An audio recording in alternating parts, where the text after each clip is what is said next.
साल 2020 CAA NRC के विरोध प्रदर्शन में शारजिल इमाम, जो जेएनयू का स्टूडेंट और एक एक्टिविस्ट था, उसने कहा कि अगर उसके साथ 5 लाख लोग आ जाएं तो वह एकदम से भारत के पूर्वोत्तर राज्यों को भारत से अलग कर देगा और उसके साथ ही इंडिया के 8 स्टेट्स बाकी देश से पूरी तरह से कट ऑफ हो जाएंगे। और अगर आपने कभी इंडिया का मैप ध्यान से देखा है तो शायद आपने इस डेंजरस बोटलनेक को नोटिस भी नहीं किया होगा, लेकिन इंडिया के मिलिट्री प्लानर्स, इंटेलिजेंस एजेंसीज और नेबरिंग कंट्रीज इस जगह पर हर वक्त नजर रखते हैं। आज हम जानेंगे कि सिलीगुड़ी कॉरिडोर इतना इंपॉर्टेंट क्यों है, ये इंडिया के लिए कितना बड़ा रिस्क है और सबसे इंपॉर्टेंट क्वेश्चन, क्या इंडिया इस वल्नरेबिलिटी से बाहर निकल रहा है। तो चलिए शुरू करते हैं। इंडिया के नॉर्थ ईस्ट में 8 स्टेट्स हैं, अरुणाचल प्रदेश, असम, मेघालय, मणिपुर, मिजोरम, नागालैंड, त्रिपुरा और सिक्किम।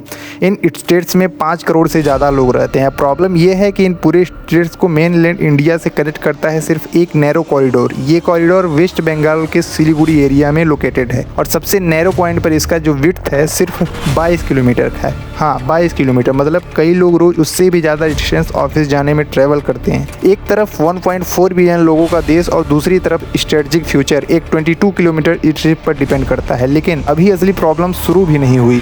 देखिए, सिलीगुड़ी कॉरिडोर के वेस्ट में नेपाल है, ईस्ट में बांग्लादेश, नॉर्थ में भूटान और थोड़ा ऊपर तिब्बत, जो चाइना के कंट्रोल में है। अगर मैप देखें तो लगता है जैसे इंडिया की गर्दन चारों तरफ से सराउंडेड हो, इसलिए इसे चिकन स्नेक कहा जाता है। आप सोचिए, अगर किसी कॉन्फ्लिक्ट के दौरान एक कॉरिडोर डिसरप्ट हो जाता है तो पूरे नॉर्थ ईस्ट के रोड, रेल और लॉजिस्टिक्स नेटवर्क पर प्रेशर आ जाएगा। मिलिट्री रेनफोर्समेंट को मूव करना मुश्किल हो सकता है, सप्लाई चेन्स इम्पैक्ट हो सकती हैं और स्ट्रेटेजिक अनसर्टेनिटी क्रिएट हो सकती है। यही वजह है कि इंडियन मिलिट्री प्लानर्स इस रीजन को एक्स्ट्रा ऑर्डिनरी इंपॉर्टेंस देते हैं। लेकिन ये सिर्फ थ्योरी नहीं है, हिस्ट्री में भी ऐसे मोमेंट्स आ चुके हैं जब इस एरिया की वल्नरेबिलिटी सामने आई और सबसे फेमस एग्जाम्पल था 2017 का। 2017 में इंडिया और चाइना के बीच दोकलम स्टैंड ऑफ हुआ, यानी यह विवाद 16 जून 2017 को तब शुरू हुआ जब चीनी सैनिक पीएलए ने इस क्षेत्र में एक पक्की सड़क का निर्माण कार्य शुरू कर दिया। अपनी सुरक्षा और भूटान के साथ सुरक्षा समझौते के तहत 18 जून 2017 को लगभग 270 से 300 भारतीय सैनिक बुलडोजर लेकर सीमा पार गए और चीनी सेना को सड़क बनाने से रोक दिया, क्योंकि दोकलाम सिलीगुड़ी कॉरिडोर के काफी क्लोज है। चाइना अगर इस रीजन में मिलिट्री एडवांटेज गेन कर लेता तो उसकी ऑब्जर्वेशन और ऑपरेशनल कैपेबिलिटी कॉरिडोर के काफी पास पहुंच सकती थी। इसी कंसर्न की वजह से इंडिया ने भूटान के सपोर्ट में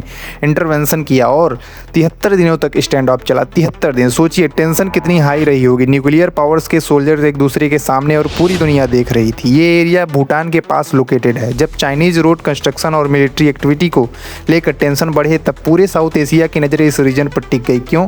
क्योंकि मिलिट्री एनालिस्ट को डर था कि अगर फ्यूचर में चाइना को स्ट्रेटेजिक एडवांटेज मिलता है तो सिलीगुड़ी कॉरिडोर पर प्रेशर क्रिएट किया जा सकता है। अब क्लियर कर दूं कि चाइना ने सिलीगुड़ी कॉरिडोर को ब्लॉक नहीं किया था, लेकिन क्राइसिस ने एक चीज एक्सपोज कर दी। इंडिया के स्ट्रेटेजिक प्लानर्स को याद दिला गया कि जियोग्राफी कभी कभी किसी भी वेपन से भी ज्यादा पावरफुल हो सकती है और यही वो मोमेंट था जब इंडिया ने नॉर्थ ईस्ट पर और फोकस करना शुरू किया। तो सवाल ये है कि क्या इंडिया सिर्फ वेट कर रहा था? बिल्कुल नहीं। सरकार ने लुक ईस्ट पॉलिसी जो 2015 तक थी उसको एक ईस्ट पॉलिसी में बदलकर नॉर्थ ईस्ट के बजट में कई गुना की बढ़ोतरी की। 2014 से 15 में नॉर्थ ईस्ट के लिए बजट आवंटन लगभग 24,819 करोड़ था, जो 2023 से 24 में बढ़ करके 1 लाख करोड़ रुपए से अधिक हो गया। और यही नहीं, एक नए नियम के तहत केंद्र सरकार के सभी प्रमुख मंत्रालयों के लिए यह अनिवार्य कर दिया गया है कि वे अपने वार्षिक बजट का कम से कम 10% हिस्सा नॉर्थ ईस्ट के विकास पर खर्च करें।